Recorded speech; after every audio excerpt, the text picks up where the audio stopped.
If you're applying for federal disability retirement, you've probably heard about the SF3112. This is simply your application for retirement. The full form is long, but it's broken down into smaller parts, each one proving to the OPM that you need disability retirement. We're going to break down 3 of the most important sections: the 3112B, C, and D, otherwise known as the supervisor statement, physician statement, and the agency or HR form. While filling out some documents might sound easy enough, the OPM is very particular. And if you're already struggling to work, a denied application for help is the last thing you need.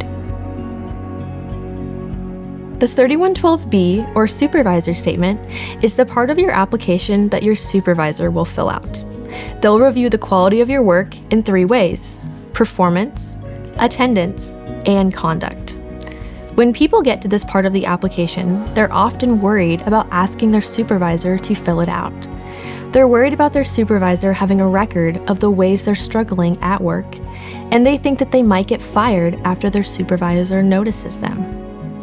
But here's the good news. As strange as it might sound, these things can actually support your application. When your supervisor records a way that you're struggling at work, that's like them telling the OPM, "I see the same issue and agree with my employee's claim that they need disability retirement." And if you're fired because you medically can't do your job, that's an even stronger statement, one that says your conditions are so bad that you had to be removed. While it might be uncomfortable to ask your supervisor to fill this form out, it's key to the success of your claim. The 3112C, or physician statement, is the part of your application that your doctor will fill out. A strong physician statement should outline specific restrictions on your work that your doctor expects to last for at least a year. For example, if a mail carrier is restricted to lifting only 10 pounds for at least the next 18 months, that would help build a strong disability retirement case. Mail carriers need to be able to lift up to 70 pounds, so that restriction would stop them from doing that part of their job for more than a year. A problem people often run into is that their doctor won't fill out their form for one reason or another. When that happens, here's the most helpful tip we have from 20+ years of experience. Bring the form to your doctor in person. This helps in 3 ways. First, explaining your job duties and how your condition stops you from doing them can help your doctor understand what you're asking them to do. Second, you can walk your doctor through the form and explain what the OPM is looking for. Finally, if you talk to your doctor and they'd still prefer not to fill out the form, you can let them know they can write a note on their professional letterhead. Clear communication with your doctor is the best way to make sure you'll get a supportive 3112C.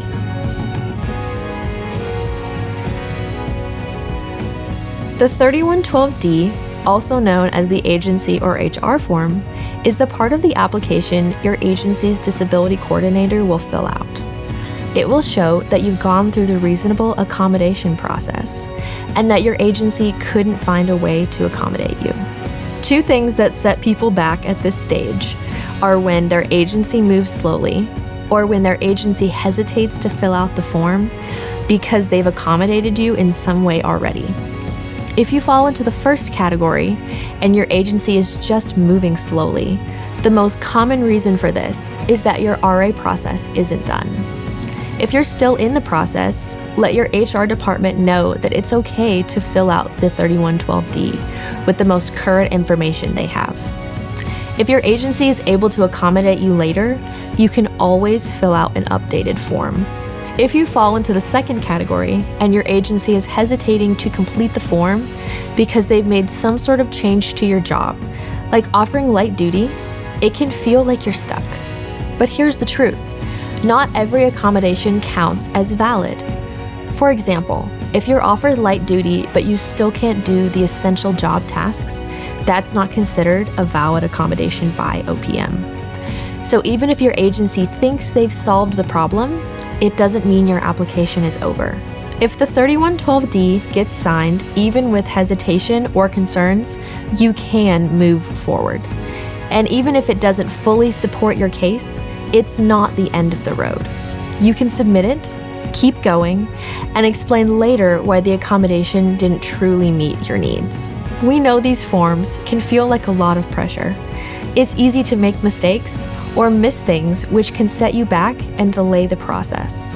And when you're struggling with a medical condition, delays can be serious setbacks. That's why it's so important to have experienced help when you're applying for disability retirement. We've been helping federal workers build successful applications for over 20 years, so we know the process by heart.